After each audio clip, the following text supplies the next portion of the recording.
Graças a Deus, irmãos, por tudo quanto Deus já tem nos concedido nesta noite.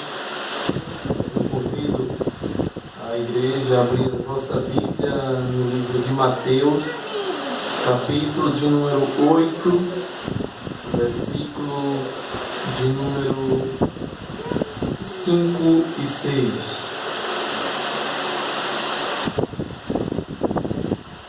Mateus, capítulo de número 8, versículos 5 e 6, que diz assim a palavra de Deus: E entrando Jesus em Cafarnaum, chegou junto dele um centurião, rogando-lhe e dizendo: Senhor, o meu criado jaz em casa paralítico e violentamente atormentado.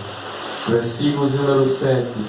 E Jesus lhe disse: Eu irei e lhe darei saúde. Amém?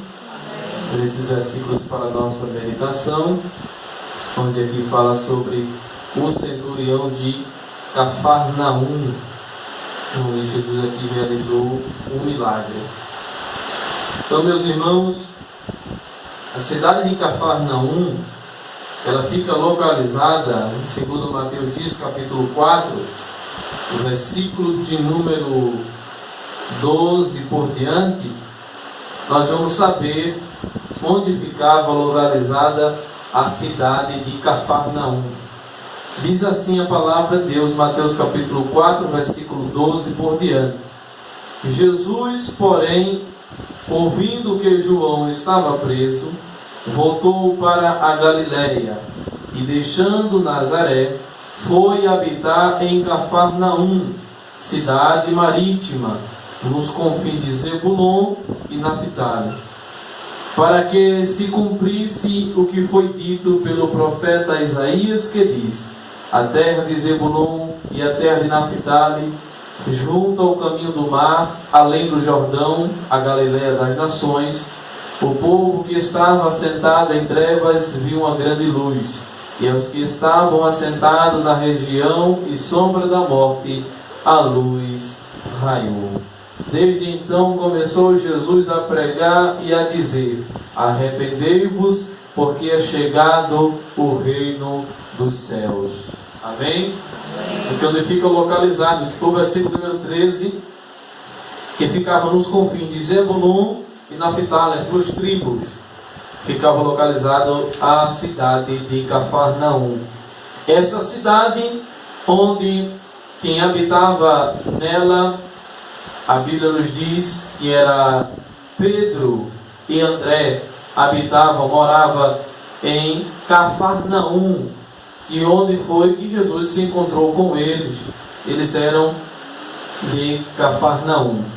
Então aqui um centurião desta mesma cidade, ele faz algo muito interessante e Jesus atende o pedido daquele centurião. Então o que era um centurião? O centurião era um homem que, sob seu domínio, ele tinha 100 homens, que eram os romanos, e ali tinham 10 fileiras com 10 homens, tudo bem organizado, e cada centurião ficava com 100 homens sob o seu domínio. Por isso, esse nome chamado centurião. Ele tomava conta de 100 homens. 100 homens estavam à sua disposição, por isso se chamava o seu nome centurião. Então, ele tinha esses 100 homens ao seu domínio, ao seu comando, para lhe obedecer, fazer conforme ele pedia, obedecer às ordens deles.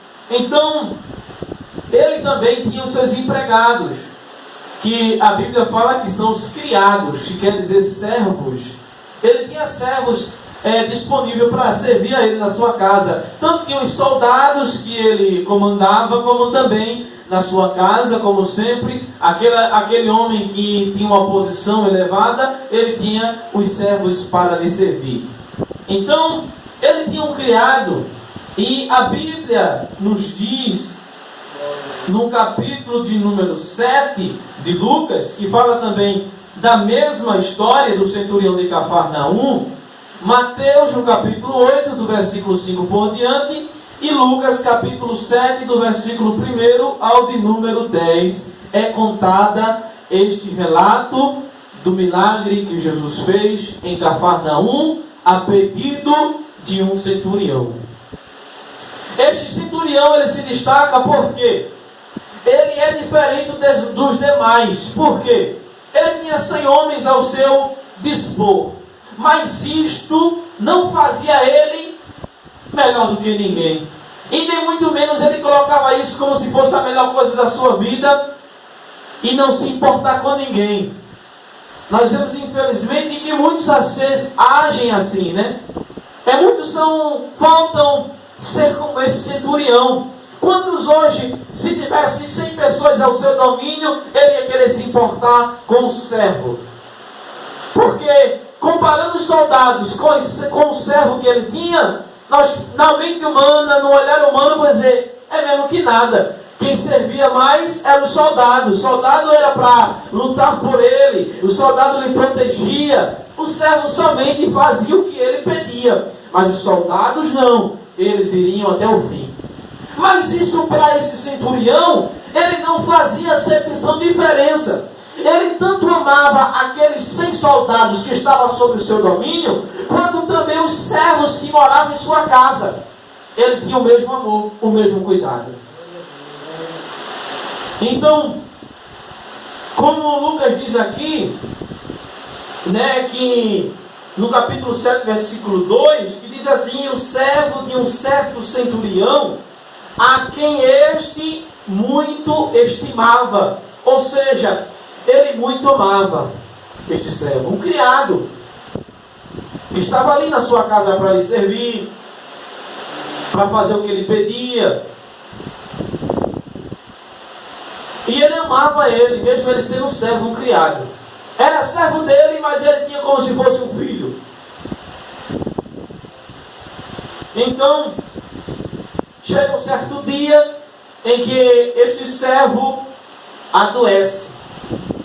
Adoece uma enfermidade muito forte, porque a Bíblia diz que ele ficou numa cama paralítico e moribundo. Não era só uma paralisia que ele tinha mais outra coisa também. Estava moribundo e paralítico numa cama. E aquele centurião, ele não suportou quando ele viu aquele servo. Tenho certeza que aquele servo, sempre que ele pedia para ele fazer alguma coisa, ele ia com todo prazer. Porque não é qualquer um que ia se preocupar com alguém que era seu servo, seu empregado.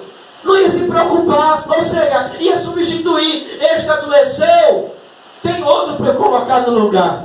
Mas ele amava tanto que quando aquele servo adoeceu, ele olhou assim e disse: não tem como eu colocar outro no lugar desse servo. Não tem quem substitua este, o lugar dele ninguém tira. Louvado seja o nome do Senhor. Então eu achei muito interessante a ação dele, porque o homem tinha uma posição, um homem tão importante, mas ele não colocou isso em primeiro lugar. Mas antes ele se compadeceu do que aquele servo estava passando, paralítico numa cama. Assim como ele cuidou daquele centurião, agora era aquele homem que estava cuidando do seu servo. E ele fez como muitos da Bíblia, como aquela mulher do fluxo de sangue, quando ouviu falar de Jesus. Quando ouviu falar de Jesus, a Bíblia diz que o crer, ele vem pelo ouvir. E assim como aquela mulher que ouviu falar de Jesus e foi ao encontro dele, assim como aquele cego de Jericó que ouviu que Jesus ia passando e clamou e ele foi curado, ele começou a ver. Assim como aquela mulher que ouviu falar de Jesus e foi até Jesus e foi curada também. Assim esse centurião, quando ele ouviu falar de Jesus, ele não teve dúvida, porque Jesus fez muitos milagres em Cafarnaum. Cafarnaum foi uma das cidades que Jesus fez milagres. Jesus realizou muitos milagres nessa cidade. E veja o que acontece. Ele falar de Jesus.